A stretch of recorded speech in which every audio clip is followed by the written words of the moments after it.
It is November the 29th, 2012. An ordinary, beautiful day in Beijing. Chang'an Avenue is busy as usual, and Tiananmen Square is packed with visitors. At 10 a.m., minibuses are slowly pulling up to the National Museum of China. What will be in store for us when these distinguished visitors arrive?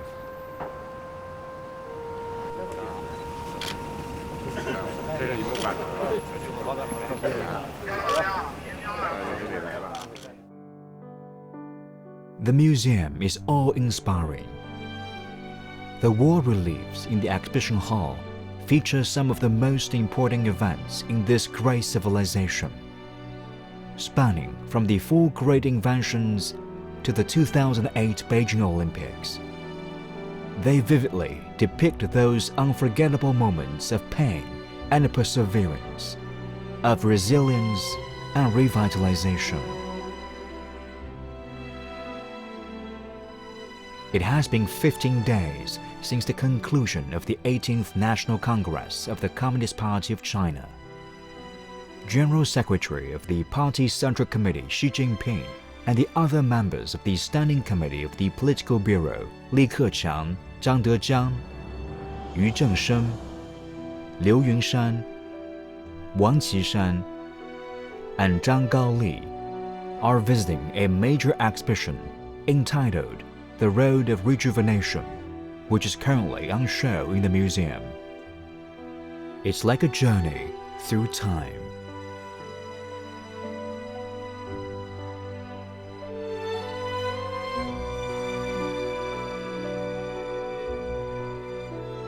From the Opium Wars to the Sino-Japanese War and the Reform Movement, from the revolution under the leadership of Sun Yat-sen to overthrow China's feudal monarchy, to the founding of the People's Republic of China by the Communist Party of China and the Chinese people, led by Mao Zedong, and again Deng Xiaoping, Jiang Zemin, and Hu Jintao, leading generation after generation of communists to blaze and develop the path of socialism with Chinese characteristics, amidst all manner of difficulties.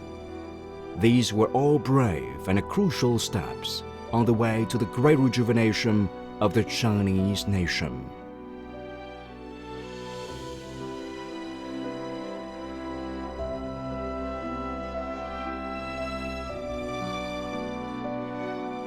At this historic moment, when China is embarking on a new journey of reform, opening up and modernization, at the National Museum of China, a symbolic place of Chinese history and culture, Xi Jinping introduced the world to his vision of the Chinese dream for the very first time.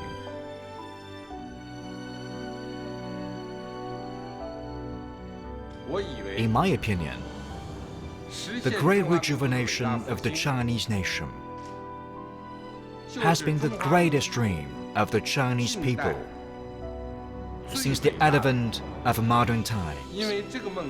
This dream embodies the long-cherished hopes of generations of Chinese people.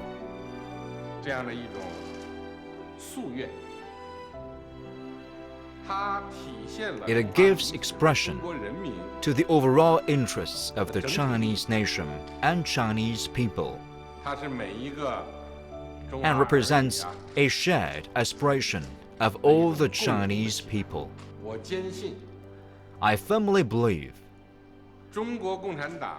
that the goal of finishing building a moderately prosperous society in all respects will be achieved by the time the Communist Party of China celebrates its centenary in 2021, and the goal of turning China into a modern socialist country that is prosperous, strong, democratic, culturally advanced, and harmonious will be accomplished by the time the People's Republic of China celebrates its centenary in 2049, and that the dream of the rejuvenation of the Chinese 伟大复 nation 兴的梦想 will be 一定 realized. 会实现。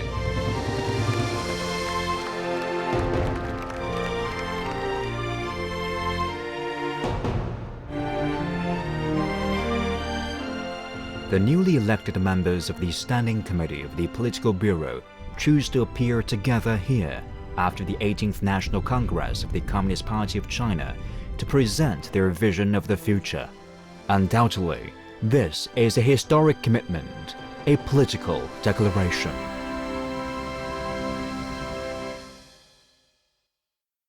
On this common occasion, a historic event is silently unfolding. The idea of the Chinese dream has been well received in China and abroad. People ask where this dream comes from and where it leads. That's what interests people. In upholding and developing socialism with Chinese characteristics, the Central Committee of the Communist Party of China, headed by General Secretary Xi Jinping, clearly introduced the idea of the Chinese dream of the great rejuvenation of the Chinese nation.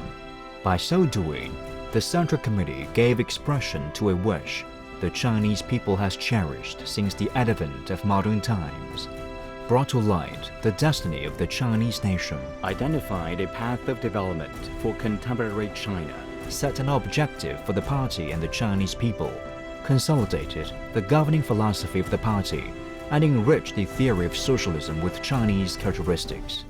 All this is immensely significant in that it will bring people together and inspire them to break new territory in the drive toward modernization. At its core, the Chinese dream is about achieving the great rejuvenation of the Chinese nation. Essentially, this means to make the country prosperous and strong, rejuvenate the nation, and bring happiness to the people. The Chinese dream is a dream of the country, of the nation, and ultimately of the people. To understand the Chinese dream, one must first look to its roots. Why was it conceived in the first place? The Chinese dream is closely related to the two centenary goals that were identified at the party's 18th National Congress in 2012. To finish building a moderately prosperous society in all respects, namely doubling China's 2010 GDP and per capita income for urban and rural residents by the centenary of the Communist Party of China in 2021. And to turn China into a modern socialist country that is prosperous, strong, democratic, culturally advanced, and harmonious by the centenary of the People's Republic of China in 2049. To attain these goals, a core concept needs to be framed, and a beacon of hope is needed to boost morale and spread positive energy across the country.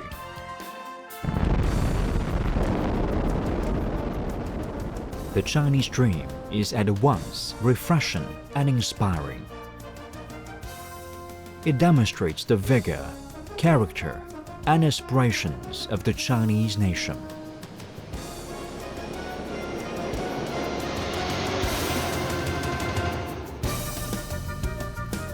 Since its introduction, the Chinese dream has been met with an overwhelmingly positive response throughout Chinese society. The Chinese dream has been widely discussed in newspapers and on TV, in the streets, and via social media such as QQ and Weibo. It has become a catchword that resounds throughout the country, one that connotes both hope and trust. The Chinese dream has drawn a global response. It has been discussed by politicians, academics, and the media in many countries. According to former Nigerian President Olusegun Obasanjo, the Chinese dream is not a political slogan, but a feasible vision from which Africa can learn a great deal.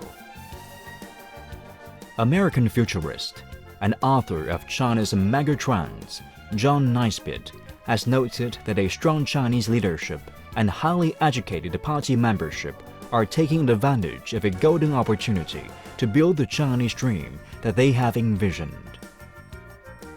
Alexander Larin, a senior researcher with the Institute of Far Eastern Studies at the Russian Academy of Sciences, has stated that the Chinese dream accurately depicts the ideals and pursuits of mankind at present and is a universal aspiration. According to German sinologist and ethnologist Dr. Ingo Netwig, both the Chinese leadership and the general public are gazing expectantly toward the realization of the Chinese dream. The Chinese dream encompasses the dream of ordinary Chinese people, but it is for the world.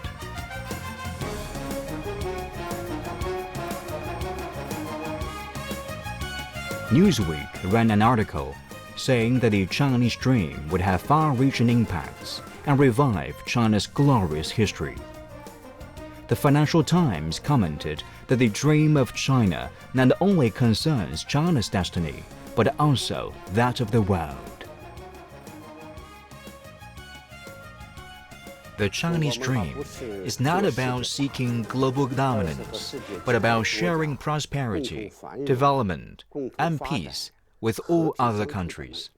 It is not about taking resources, but about making a greater contribution to the world. That's the first layer, the relationship between China and the world.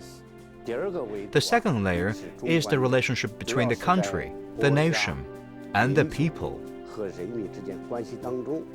In this sense, the Chinese dream is about making the country strong and prosperous, revitalizing the nation, and ensuring the well-being of the people. The third layer, as the General Secretary has put it, is about ensuring that everyone realizes their dreams of excelling in life and growing together with the country.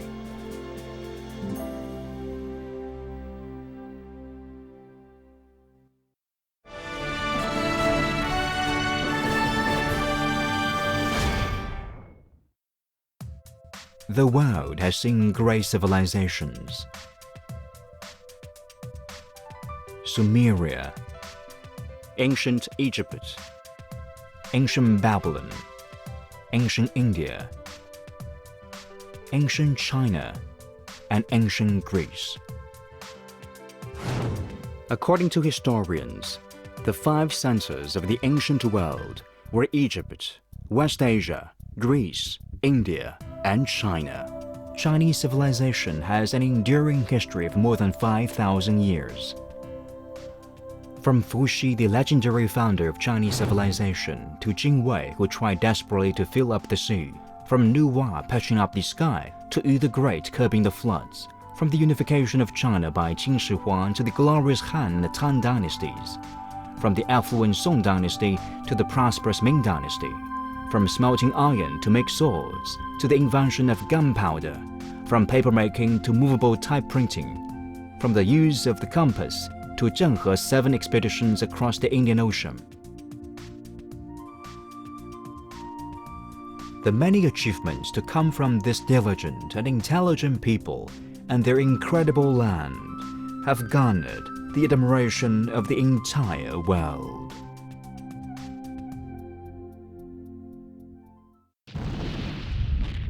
The Opium War of 1840 to 1842 is a painful and enduring memory for the Chinese people. Western powers' gunships forced China to open its doors, leading to the decline of the Qing Empire. In 1872, Li Hongzhang lamented that for about 100 years, European states have found their way from India to Southeast Asia and then to China. They have barged across the borders into the depths of our territory, even those of which no historical record can be found and with which there has been no contact since ancient times, are tapping at our passes and seeking trade with us. Backwardness leaves one vulnerable to attack. Imperialist powers scrambled for influence over China.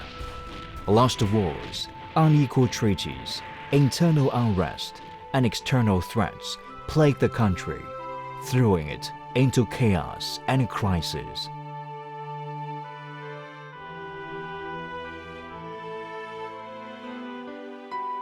Kang Youwei, who led the reform movement of 1898, lamented in his speech at a meeting of the Society for the Protection of the Country. Our 400 million Chinese people, gentle or simple, are today in a collapsing house, in a sinking boat, and on a blazing fire. We are living like birds in a cage, fish in a cauldron, and inmates in a prison. We're slaves, like cattle and horses, dogs and sheep, whose fate is in others' hands and at others' mercy. Such a situation has never been seen in the 20 Chinese dynasties over the past 4 millennia. How I have longed for reunification. Prosperity is an internal aspiration. Chang'an Avenue was named after the capital of China in the Tang Dynasty. From east to west, it extends from the gate of building a nation to the gate of rejuvenation. But what exactly is rejuvenation? A nation can only rejuvenate itself if it was once prosperous and strong. It can seek rejuvenation only if it has gone through untold tribulations, yet never given up on its dreams. Only a truly great nation will rise above misery rather than succumb to it.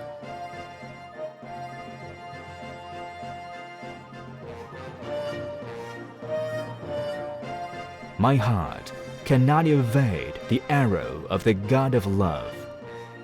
A great storm is sweeping over my homeland in the darkness. In the dark night, beneath the thick permafrost, a dream seed was taking root and germinating. It was the Chinese dream, the dream of a nation's rejuvenation.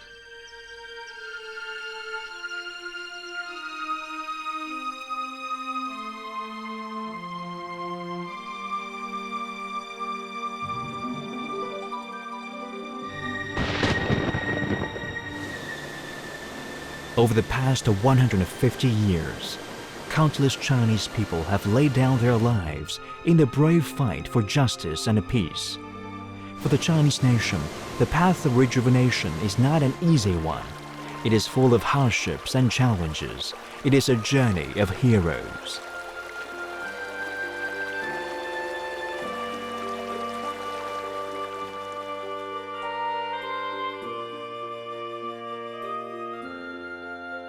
Seeing no way out for China other than revolution, the bourgeois revolutionaries, represented by Sun Yat-sen, launched the Wuchang Uprising, which eventually led to the collapse of the decadent Qing dynasty.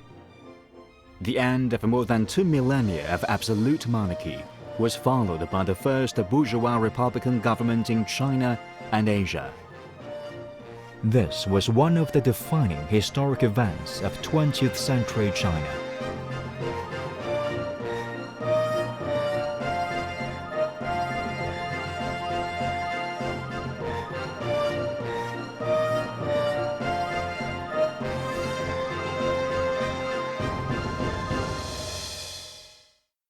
However, the efforts of the revolutionaries were undermined by the resurgence of feudalism and ambitious schemers. China once again sank into the mire of war and poverty. Imperialist aggression against China shattered its dream of learning from the West.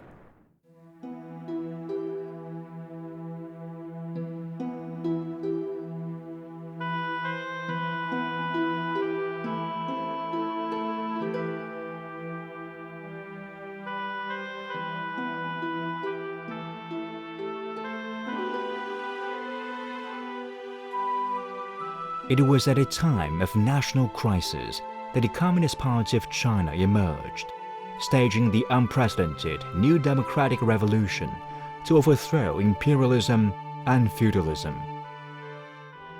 From the Nanchang Uprising, Autumn Harvest Uprising, and Guangzhou Uprising after the failed Great Revolution, to the Gutian Meeting, which established the principles for party and army building, from the establishment of the first rural revolutionary base area in the Qinggang Mountains to the founding